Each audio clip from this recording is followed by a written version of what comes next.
Hello, everybody. My name is Gary Gomes. I'm here to talk to you about Vedic astrology and what it means to you and your lives.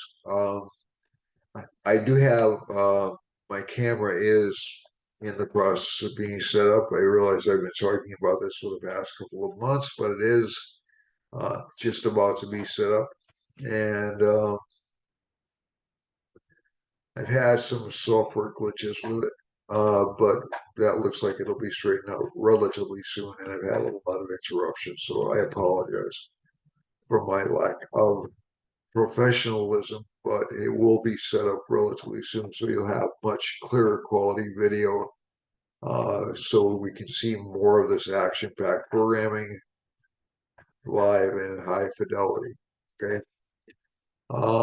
The other thing is, I do appreciate you watching.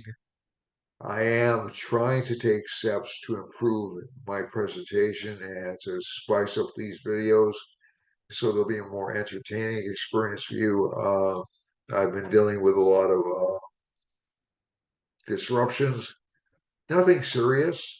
It's just like breaks in um, and being able to deliberately do things, which falls back on me because it's a discipline issue to a certain extent, right? But we're working through it, and so you'll have much higher quality programming and more frequent programming shortly. Um, Working on my diction, working on the speed with which I present, and also the coherence with which I present.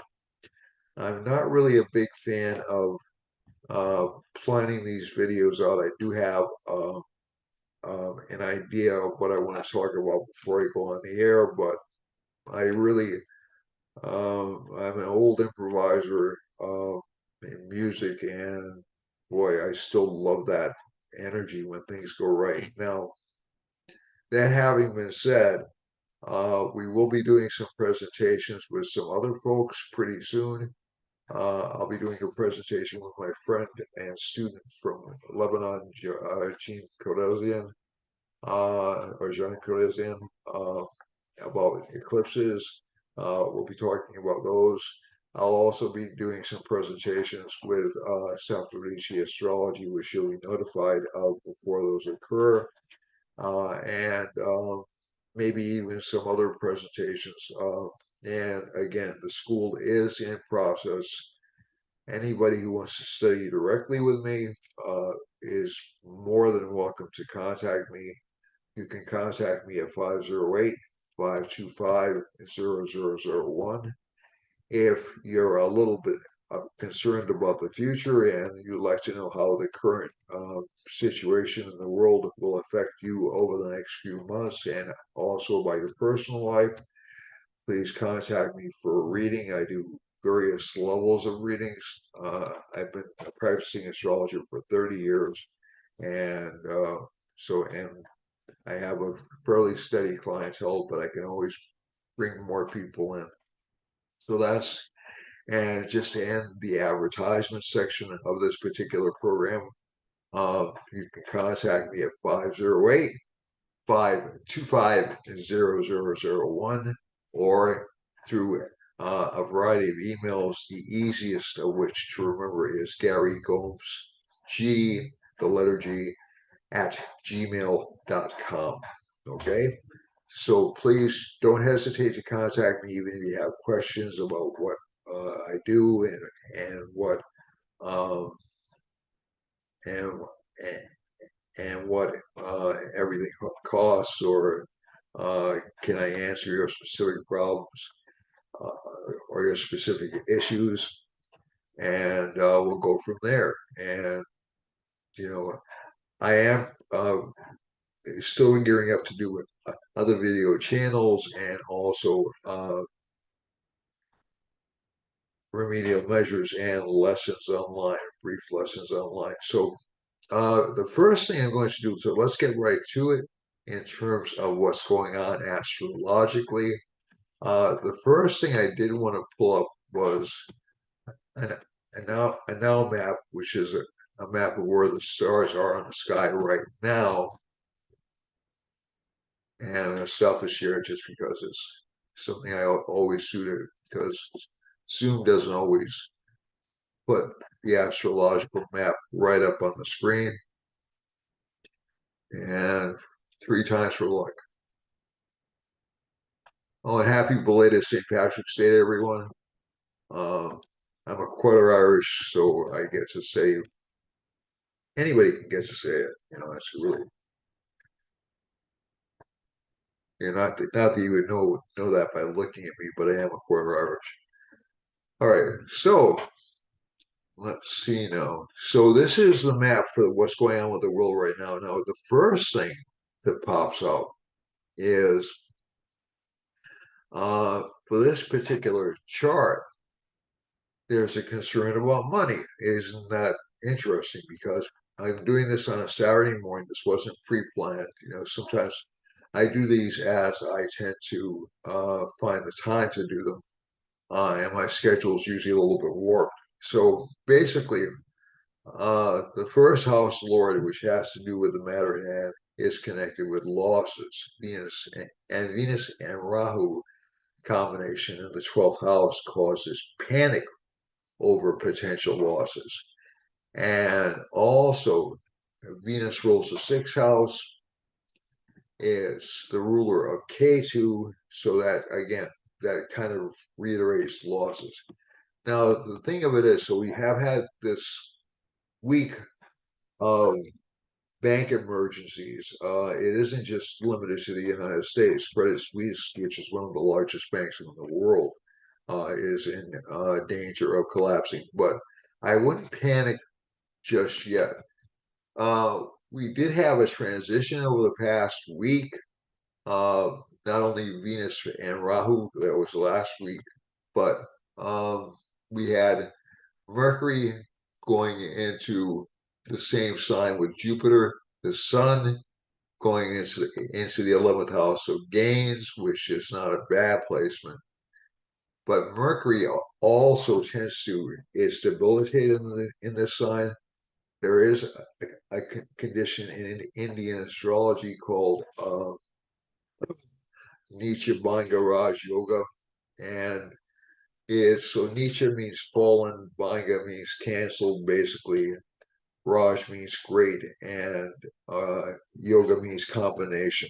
So essentially, uh, if Mercury's in the same sign with Jupiter, and Jupiter's in its own sign, and Mercury's weak in the sign, then the debilitation gets canceled. But there's always some problem with a debilitated planet.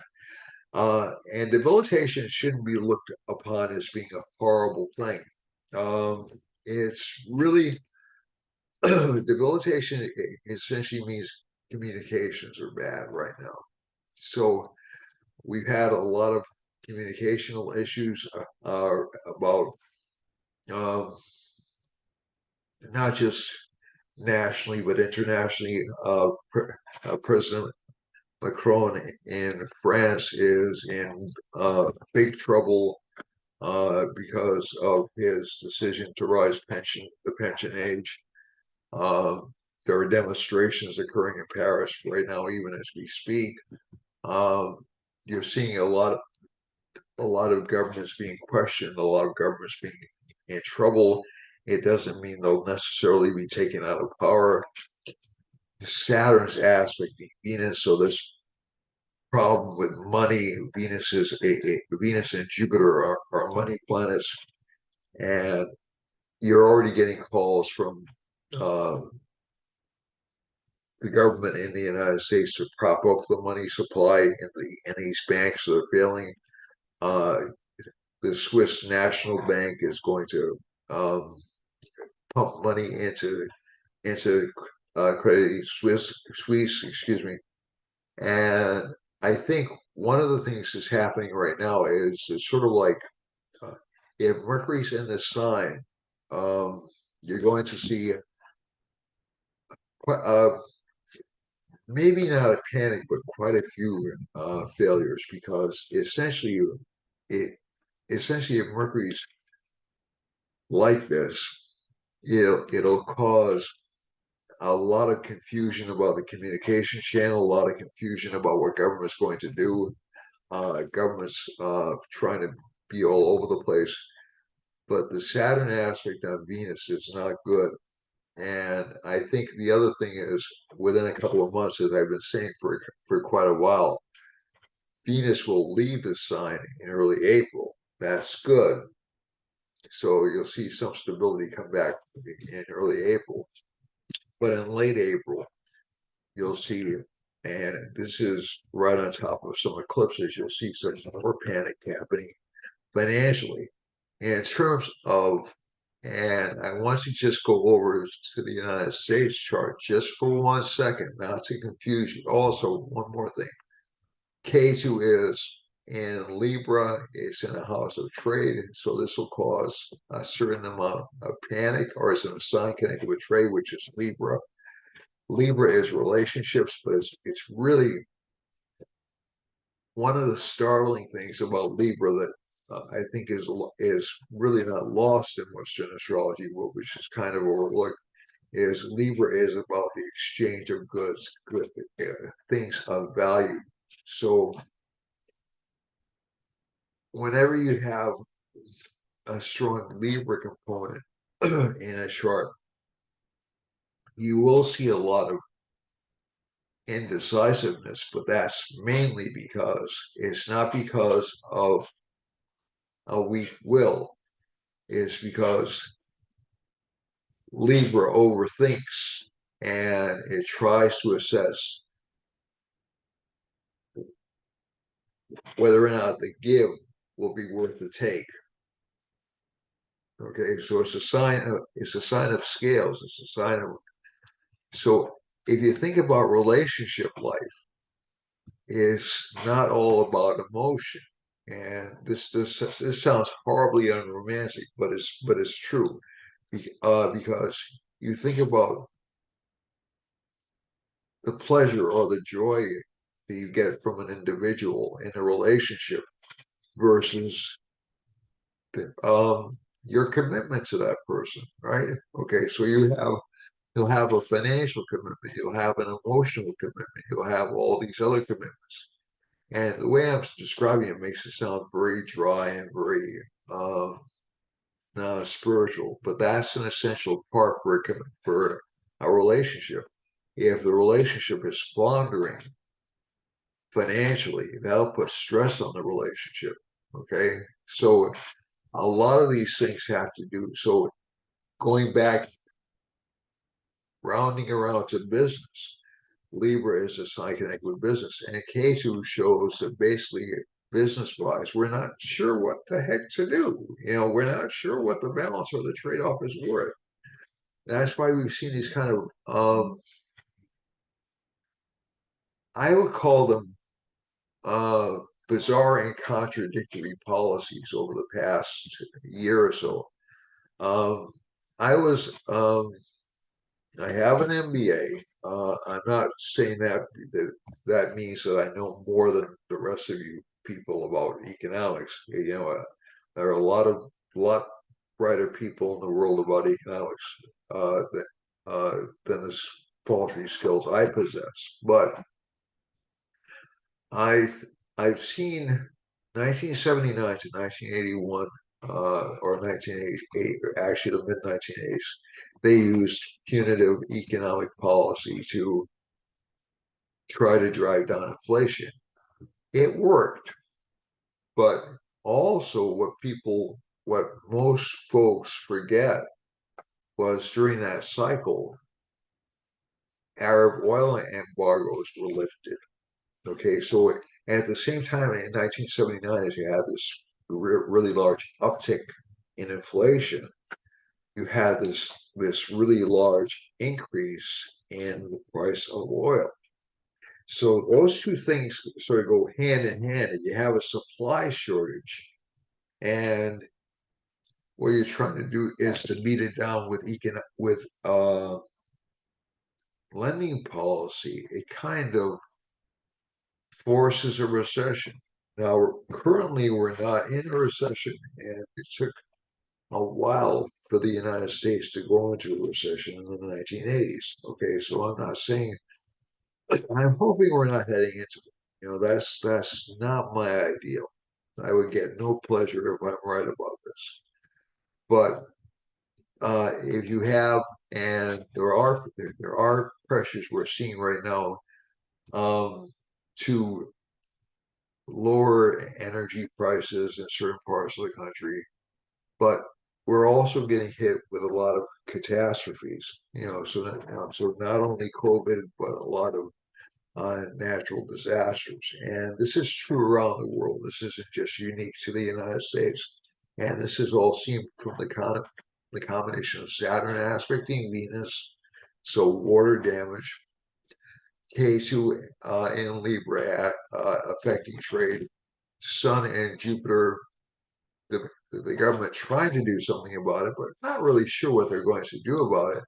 And the Sun really in the house of friends. And so you're having some banks ask for bailouts, some pretty high power people ask for bailouts of heavy investors already. Now, this isn't, so I'm not going to criticize that particular phenomenon, but I think one of the things you have to look at is some of the banks in question are not really, they're not really mom and pop banks. They're sort of banks that have to do with high tech. They have to do with heavy investors. Squeeze takes so Swiss banks take a lot of investors from around the world who have large assets. So we're not really dealing with protecting um, poor people here. However, the other side of the equation is if these people lose money, they'll shut down businesses, et cetera, et cetera. So I'm aware of that side of the argument as well.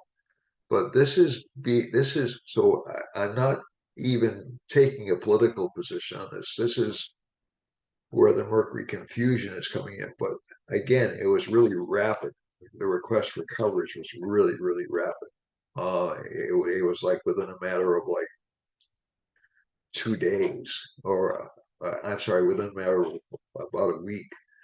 And and again, like I said, these aren't, um, and we're being hit with a series of social reasons why these banks should be, totally bailed out. And I'm not in favor of letting banks collapse. I don't think that's such a good thing. But I think one of the problems we ran into is in 2008, we had a large banking crisis. There were no penalties connected with any of the stupid investments these guys made. And so they made some more stupid investments. So again, we're sort of like on a precipice here, public policy wise. And again, I'm not coming down on either position. I'd like to share just for a moment the U.S. chart where you just explain why we're getting a little bit of this in the United States.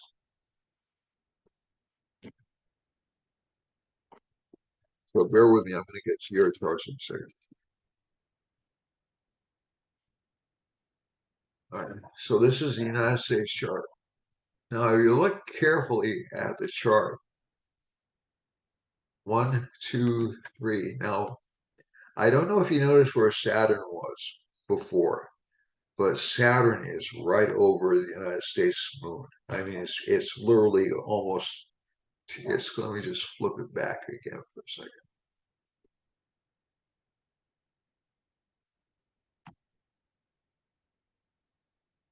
All right, in the wrong section. That's what I'm doing wrong. Swap the charts. Oh, I can't swap the chart. Why can't I swap the charts? Huh, that's funny. Okay, so, all right. So just remember where that is. All right, moon is at 7 degrees 14 minutes, and I'm gonna go to the now chart and pull that up.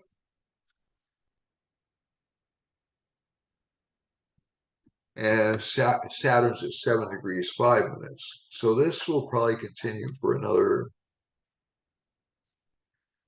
month or so, at least until Venus leaves this particular sign. And I think it's marvelous the way these things work together. So Venus is with Rahu, which is a panic indicator, um, and um, Saturn's aspecting Venus, and Saturn is right on the United States moon. This also, the Venus Rahu also indicates to a certain extent the scandals that are coming forth on both party sides. Okay, so this is not a left versus right kind of a situation. This is um, both sides being, I think, somewhat embarrassed by revelations that have come out about a variety of issues. Okay, and I won't get specific right now, but basically that kind of sunshine um, on bad activities or bad motivations tends to cause people to be a little bit leery. Now, the other thing that's causing the United States to get hit right now is Mars transit into Gemini. Well, why Mars transit into Gemini, Gary? Why is that doing it? Well, Mars is really the worst planet economically for the United States. It's hitting both the United States and its allies, that is the people it works with. So the United States uh, puts a lot of its focus overseas, right? So it has its first house rulers in the seventh house. Mars is over here. Mars periods tend to cause, um, to a certain extent, financial collapses, and we're entering this short Mars period around uh, April 14th. So April 14th to April 24th, I would look out at for being a very difficult time financially for the United States. It won't last that long. Jupiter um, is the next subperiod. So, but again, we have an eclipse coming up in May. Uh, that's not so great. We have certain adverse planetary combinations starting in May. That's not so great. So, again, this is going to be pretty. We'll be getting sort of like economic bad news, like right on top of each other. This is not a time to panic, though. We're not really in any kind of a crisis mode, and any crisis, any financial crisis, will be short-lived. This is also one of the reasons the United States is so, at least from my perspective, so bellicose, so itching for a fight right now, because Mars just entered Gemini. It's what we do. The other thing is we have a Mercury subperiod coming up in September of 2023. So you'll see a lot of scandals connected with the press, all sides of the press. Um, and I think this is, we're seeing a little bit of it right now, just a little bit of it. If you follow a certain media outlets, you'll be entirely ignorant of what's happening in other media outlets. But believe me, they're all in trouble. And the shit will really hit the fan in September. So let's get back to the chart, and let's get back to so I've spoken enough about world politics. Um, but again, this combination of Mars and Gemini does make the United States a little trigger happy, and will be a little trigger happy for the next couple of months. Um, and also, a lot of nations around the world will suffer because of this combination. And it's not because the United States is this great big um, powerhouse that dominates the rest of the world. That's not it. But you can read maps of other countries from from every from every country's map, just like you can read your family members from um, from your chart. So essentially, there are economic crises happening in um, France or protests happening in France. There are scandals happening in Canada. There are scandals happening in Mexico. We just had those poor people, those American tourists who, in honesty, were kind of stupid to go where they went, but they didn't deserve to die. And Argentina, uh, and Brazil, and a lot of countries. So essentially, this is us. This is everyone else. So Mars is hitting these countries, and you're also experiencing earthquakes in certain countries, and that's because even among our friends, K2 among our friends is wreaking some havoc, and it'll cause some dissolution of governments. And uh, between this year and the next couple of years. Okay, so you're going to see a lot of changes in the United States and around the world. Does that mean I'm seeing a collapse of an entire world system? We tend to get a little bit apocalyptic.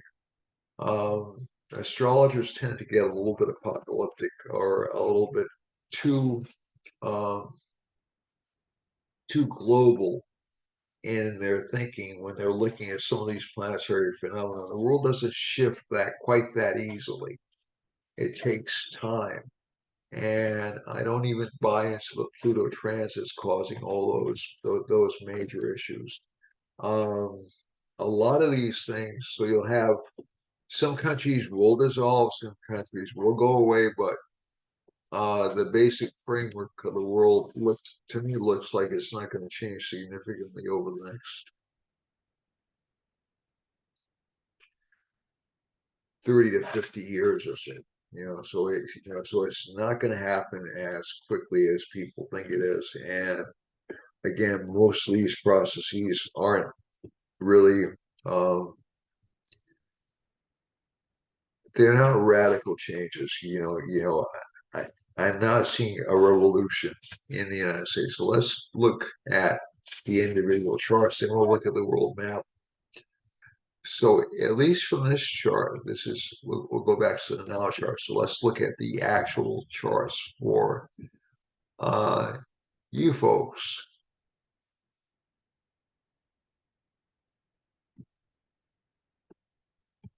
I'm not sure why this is acting a little temperamental now, but back to the now chart.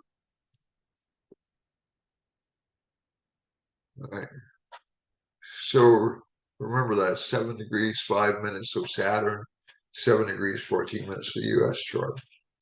So that's the United States is in a time of readjustment. Okay. But it's been in periods of readjustment before, and nothing catastrophic has happened. So basically, um,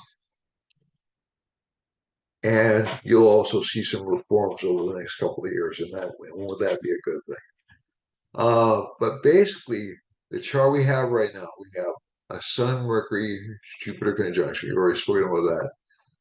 Now, Aries, let's go to individual charts. Aries will have a lot of frustration in relationship life, um, but it'll have a lot of courage. It'll have a lot of willingness to change, and um, we have also a lot more greed, a lot more interest in money, a lot more panic about money, to be honest with you. So greed is perhaps an imprecise word. Panic is more precise. And this sign will become very aggressive about money. It'll want to change jobs because it will once again into a higher paying job, but the limitations are kind of strong right now. It's strong against doing that right now. Sun, Mercury, Jupiter. The job market is still good in the United States. Other countries, I'm not sure about that. I haven't followed the job market in other countries, but basically, inflationary cycles do tend to be good for employment. So as inflation goes up, employment tends to get pretty good. Or I'm sorry, as inflation goes up, employment tends to get low. But then when they try to put the brakes on, it tends to depress people or make people anxious. And that'll be particularly true of leaders, but also of Aries. Also, a lot of people with Aries rising or Aries sun will be worried about losses. They'll be worried their businesses aren't doing as well as they normally do. Uh, and that's a legitimate complaint. You will see an improvement in the sign next month, uh, a big improvement after April 15th. For Taurus, Taurus has the Lord of the first house is in the 12th house. Again, is concerned about finances, but also more talk about property, more talk about financial assets. K2's in the 6th house. Again, this sign has to be careful about his health. It can catch illnesses pretty easily. Um, but again, this isn't really catastrophic. We're not talking about major life-threatening conditions for Taurus. For Saturn, Moon is in the 9th house in this chart, so there can be some increase in luck and some stability in career and some very good financial gains. But again, there is sort of like overspending and anxiety about the future for this sign over the next week or so. Relationship life for Aries is okay, although they'll feel a little bit disconnected from their partner. For Taurus, so there'll be fights about money. Okay. For Cancer, Cancer has the moon in the 7th house. There'll be some kind of desire to change relationship patterns or to feel more mentally connected with the relationship partners. Saturn's in the 8th house, which indicates relationship partners can feel kind of down or depressed. Oh, I didn't do Gemini. I'll do Gemini. I'll backtrack and do Gemini. My apologies. And K2's in the 4th house. So that's this is for Cancer. We're back to Cancer again. And career life. So Cancer will want a glamorous or glorious or highly visible career life. But its luck will improve this month. I think you'll see for Cancers, the luck of Cancers will improve a lot this month in terms of career. For Gemini, who I skipped before, and I apologize. For Gemini, we have Mars in the 1st house, so Gemini will be kind of aggressive. But these 3 signs are going to have relationship problems. Okay, just to let you know, Taurus, Gemini, and Cancer. And overall, Gemini has uh, open fights with relationship partners or a need for independence or um, for doing its own thing. And the moon is in the 8th house, makes relationship partners a little bit moody, a little bit difficult to understand. Uh, um, for this sign, it'll actually be doing okay financially, but the gains will seem kind of frustrating. And career-wise, the Sun Mercury Jupiter conjunction that is good. They'll have a lot of public prominence. They'll be very high, strongly featured publicly.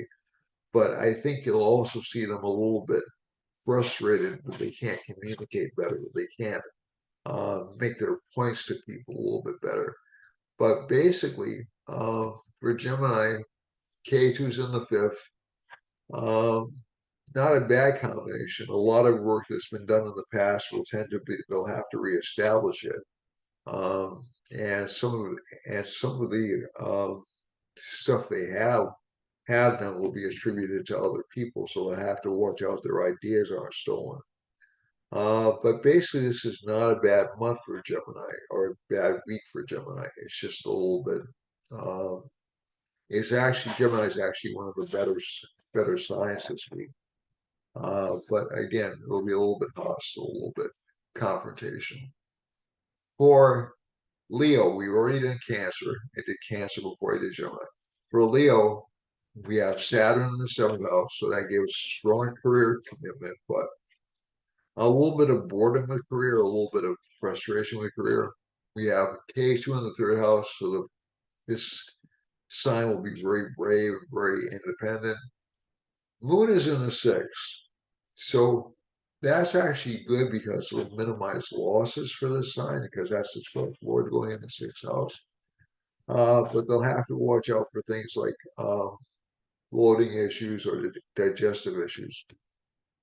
Saturn in the seventh house in what's called Sashi Yoga will make relationship partners kind of bossy.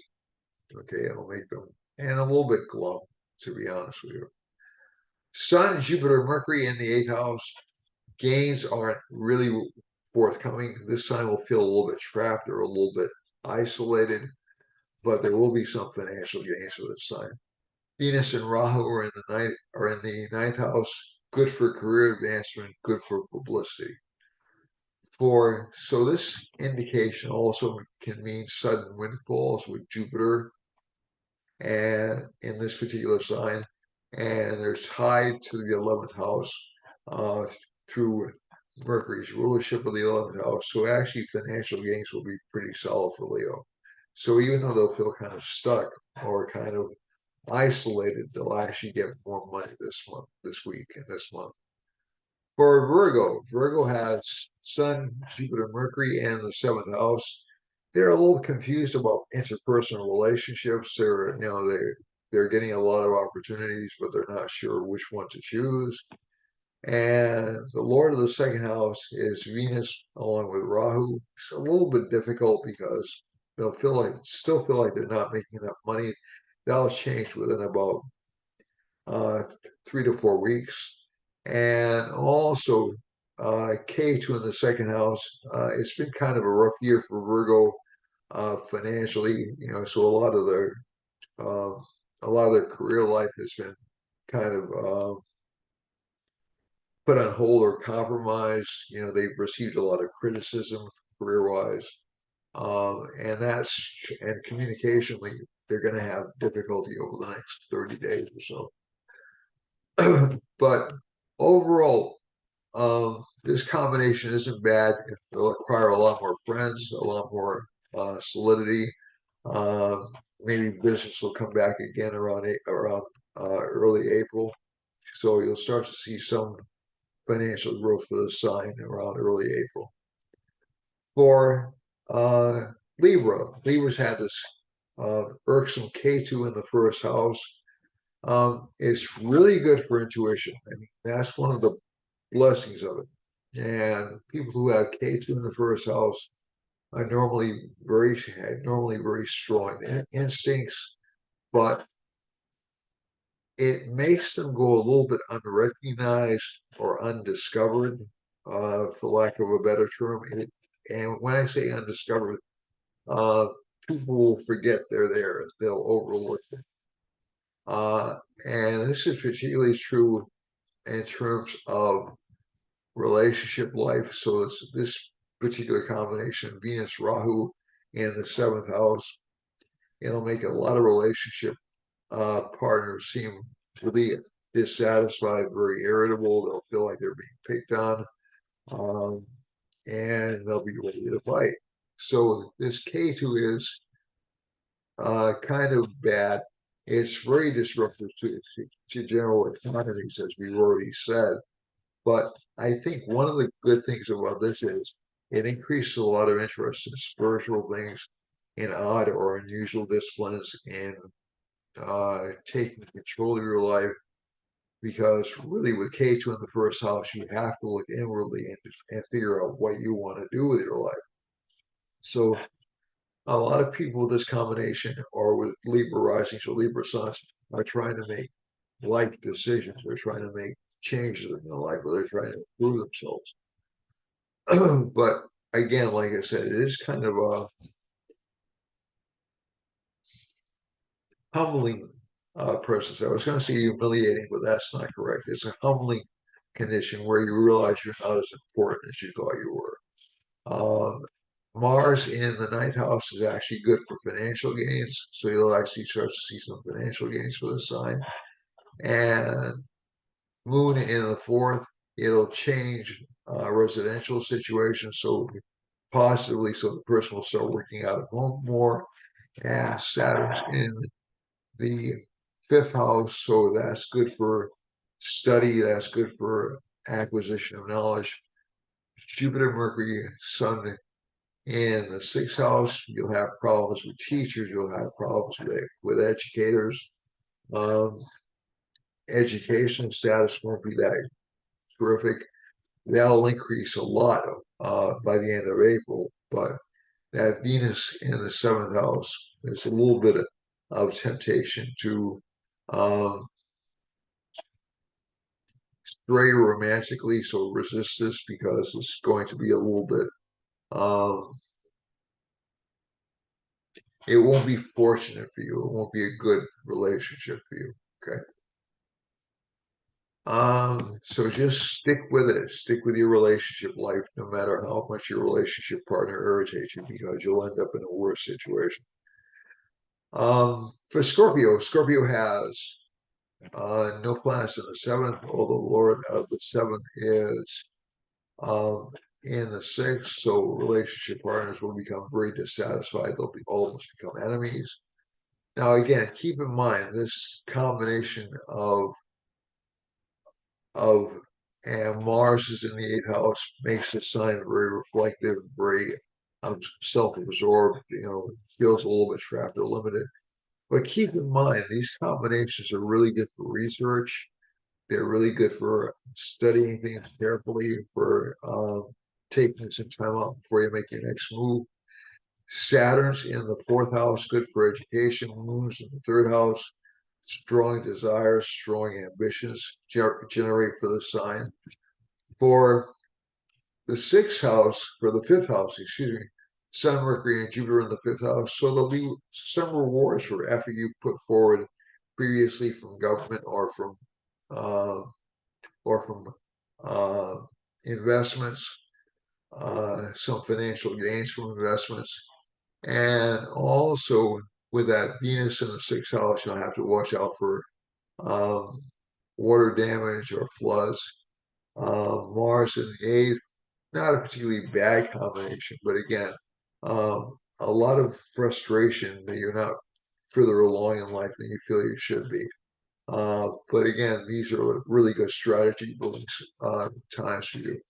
For Moon and for Sagittarius, you see Sagittarius has a relatively decent chart, but again, some relationship problems arise. There'll be some confusion over what the right thing to do is. So you'll have this Jupiter telling you to do certain things, but Mercury will confuse you and it'll confuse you with the facts and also with the idea that you're limited in terms of what you can do. So this is the US's chart, and right now the US is trying to address monetary issues. This is what most Sagittarians are trying to do.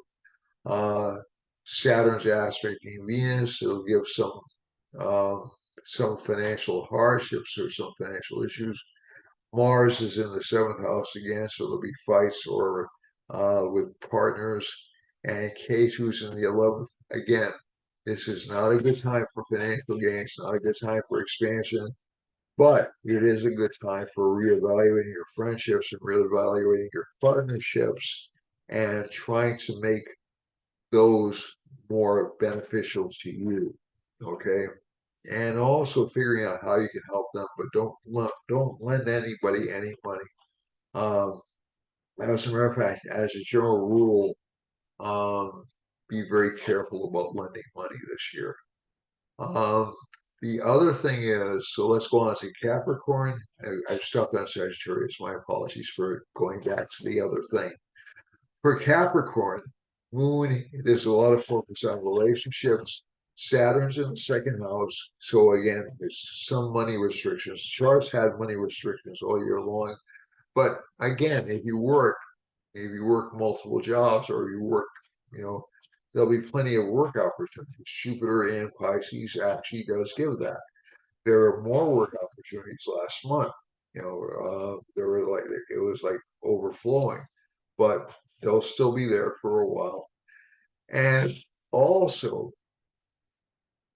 at least from this chart, you'll feel more ambitious this month, more directed. That's a good thing. Venus and Rahu, there'll be a desire to get out or change residence.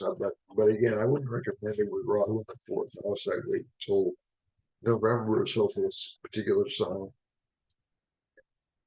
for Capricorn.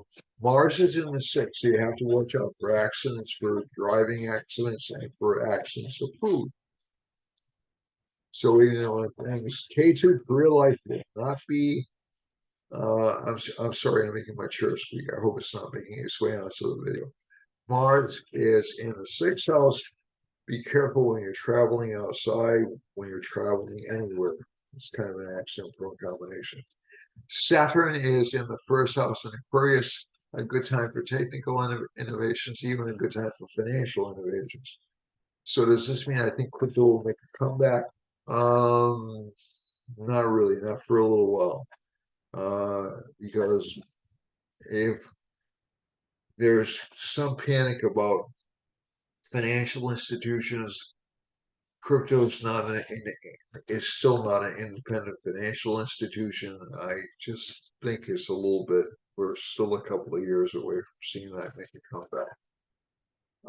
But Jupiter, Sun, and Mercury are in the second house, so I think you're going to see a lot of financial gains for this sign over this coming month, but a lot of confusion about it, and maybe even having to hunt down people for money they owe you.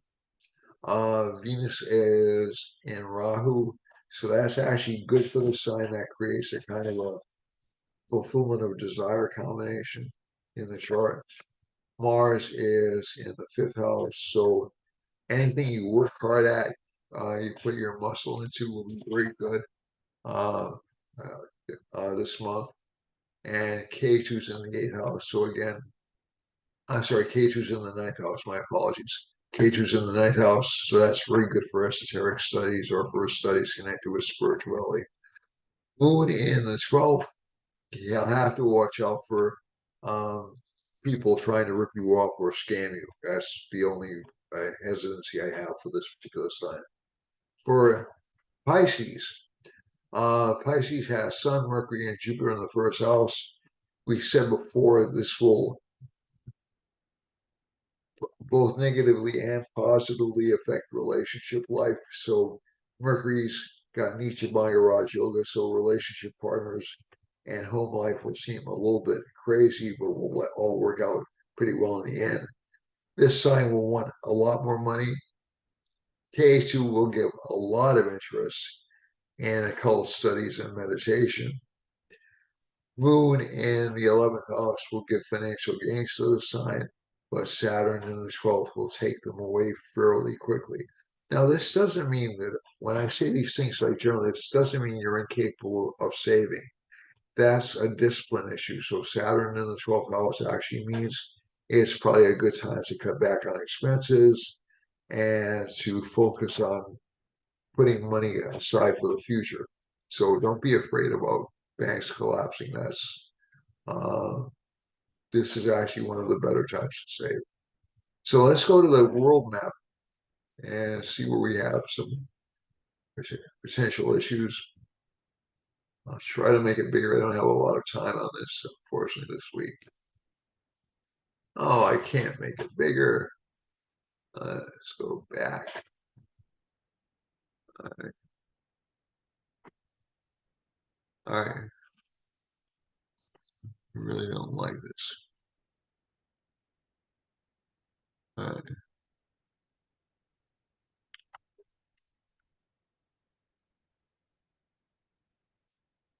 All right. So let's look at this map. So you can see there's a moon line rolling over the west coast and a Saturn line heading up towards Vancouver in Canada. It's roughly near Vancouver in Canada and also near Hawaii, although it's pretty distant from Hawaii. That does indicate some financial issues in that part of the country may be connected um, with financial institutions. You can see the Sun Mercury line hitting California. So I don't think this will be the last of the California financial issues that we see come up, the last of the banking issues we see come up. And you see this. sun line coming over here over Idaho, Montana, Colorado. And this will mean more government intervention in Arizona and down into Mexico. Now, between here and here, between roughly North Dakota, South Dakota, and uh, Arizona and Texas, it looks like there's this band of Sun and Jupiter and Venus over here. So there'll be some panic in the Midwest about rains or potential rainfall and potential weather issues. This will be true through Mexico and also down into southern Argentina and Chile and Tierra del Fuego. The most panic that we'll see is around Washington, okay, because you have that moon line and you'll see this sort of a Saturn line over here and that ascending Rahu line is over here, but it's going to affect the entire East Coast of the United States. There will be some violence in Canada. It looks like around Nova Scotia. Sounds weird to me, but that's what it looks like. And also in Brazil. So be aware of that. Brazil's not doing well financially right now. Uh, there's a lot of panic in the governments in the western half of uh, South America as well, all the way down through Colombia and Venezuela, and all the way down into Peru and Ecuador and even Argentina. Um, there's a Jupiter line, there's a Sun and Mercury line running over here, so the government will exercise more control over Brazil. There's a Jupiter line running through Iceland, which doesn't look so bad. Um, excuse my big face. And um, but the Jupiter line can actually cause um, more intensity, more confusion, more flooding, even more issues with things like volcanoes. So Jupiter's not really a lot of astrologers tend to put Jupiter as being a really solid and good planet, and it is in most circumstances, but it's really in kind of a confused state right now. So you may see some governmental issues arise in Iceland too, and in Western Africa. Now, over here, this is where we have England and France. As I said, Macron is, there are protests. There's a vote of no confidence coming up over the next couple of weeks, which it would be surprising if he didn't win the vote of no confidence. But um, the pension issue in France is a big issue for them. So uh, I think he moved it up. I want to say 4 years. So people could retire in France at 62. Now it has to be 64, which is um, uh, it's that's like that would be like the United States people having to retire at age 70, which may not be too far down the pike. But um, and also in Spain, Spain is having a lot of weather problems. It looks like, and so is Libya, and down through Central African Republic, and down through South Africa. Uh, the other problem area I see in terms of misery. The misery index is Norway going through Belgium, going through Germany, going through Austria, going through uh, Greece. And while this, to me, it doesn't indicate earthquakes or anything like that, it does indicate some financial distress in these countries. Mars is obviously, it's affecting the Ukraine and Russia, but it's also affecting Iran and it's also affecting Saudi Arabia. So these countries, there was just a peace agreement signed between Saudi Arabia and Iran. I'm not saying that's going to dissolve, right away, but I think it's going to be interesting to see what happens here. Uh, I'm looking over here at Syria, and so I'm not seeing any earthquake activity. That doesn't mean there won't be any, but I'm not seeing any earthquake activity in uh, Turkey. But that Saturn does indicate some hardships coming to Turkey, and it looks like they're financial. Mercury is running through India, so there'll be some confusion about the government's role in things and um, some miscommunication with the government. Jupiter's running through, it looks like not Cambodia, excuse me, Myanmar, and up through China, Western China, which is, essentially is really Tibet, and Venus line is running up here, so we have some more potential for floods, unfortunately, flooding all through this portion of Asia. And yeah, this looks pretty bad weather-wise, monsoons or floods. And down here, yeah, so some panic over here as well, some financial distress in Bangladesh. And over here we have Moon running through Vietnam. So again, that's not really good for water. And finally, let's go over here. Saturn's running through Eastern China, Australia, and we have two lines running um, through Japan. Some violence or some birth disruptions around New Zealand. That's it for me for this week. I love you all. I gotta run. God bless you all and have a great week. Bye bye, everyone.